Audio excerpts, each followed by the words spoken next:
ஆனந்தமா ஆனந்தம் சில்க்ஸுடன் தீபாவளியை கொண்டாடுவோம். ஆனந்தம் சில்க்ஸ்.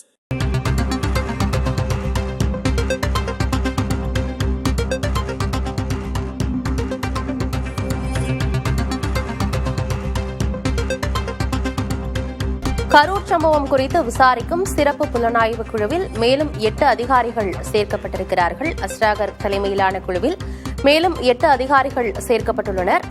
ஏற்கனவே இக்குழுவில் 2 பெண் எஸ்பிக்கள் சேர்க்கப்பட்டிருந்தனர். விமலா மற்றும் ஷியாமலா தேவி என்று 2 எஸ்பிக்கள் சேர்க்கப்பட்டிருந்தனர்.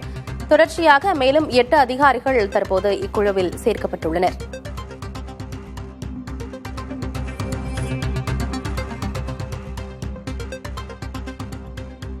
விவரங்களோடு செய்தியாளர் அன்பரசன் இணைந்திருக்கிறார். அன்பரசன், அஸ்ராகர் தலைமையிலான குழுவில் ஏற்கனவே 2 பெண் எஸ்பிக்கள் சேர்க்கப்பட்டிருந்தனர். இப்போ மேலும் 8 அதிகாரிகள் சேர்க்கப்பட்டிருக்கிறாங்க. விவரம் என்ன?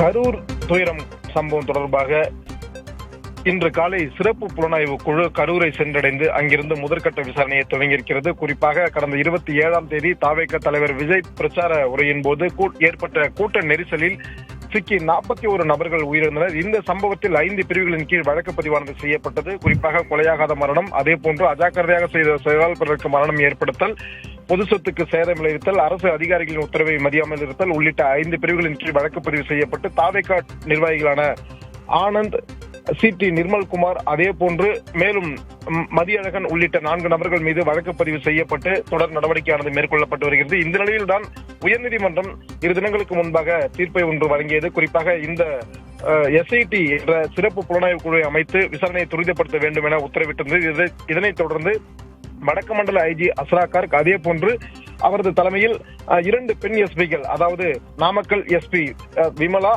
மற்றும் சிஎஸ்சிஐடி எஸ்பி சியாமலா தேவி ஆகியோர் கொண்ட குழுவை உடனடியாக நியமித்து விசாரணையை துரிதப்படுத்த வேண்டும், அதே போன்று அறிக்கையை தாக்கல் செய்ய வேண்டும் என உயர்நீதிமன்றமானது உத்தரவு பிறப்பித்திருந்தது. இந்த நிலையில் தான் இந்த குழு தற்போது இன்று கரூருக்கு சென்று அங்கிருந்து நேரடியாக என்ன அந்த சம்பவம் தொடர்பாக என்ன நடந்தது, எங்கெங்கு பாதுகாப்பு குறைபாடு ஏற்பட்டது என்பது குறித்து தற்போது விசாரணையில் இறங்கியிருக்கிறார்கள். குறிப்பாக வடக்கு மண்டல ஐஜி அஸ்ராகார் தலைமையில் இந்த விசாரணை நடைபெற்று வருகிறது.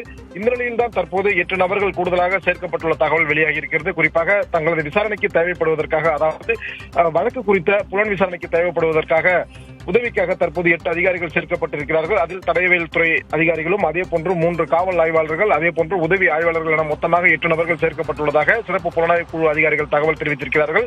இது மட்டுமல்லாமல் தேவைப்படும் பட்சத்தில் மேலும் சில அதிகாரிகளை சேர்க்கவிருப்பதாகவும் அவர்கள் தகவல் தெரிவித்திருக்கிறார்கள். முதற்கட்ட விசாரணையானது தற்சமயம் கரூரில் துவங்கியிருக்கிறது. இன்னும் அடுத்தடுத்த விசாரணையானது துவங்கப்படும் எனவும் அதன் முடிவில் தான் இந்த சம்பவத்திற்கு முக்கிய காரணம் யார், எதனால் இந்த சம்பவம் ஏற்பட்டது என்பது குறித்த முழுமையான தகவல் வெளிவரும் என சிறப்பு புலனாய்வு குழு அதிகாரிகள் தகவல் தெரிவித்திருக்கிறார்கள். ஆனந்தி, தகவல்களுக்கு நன்றி அன்பரசன்.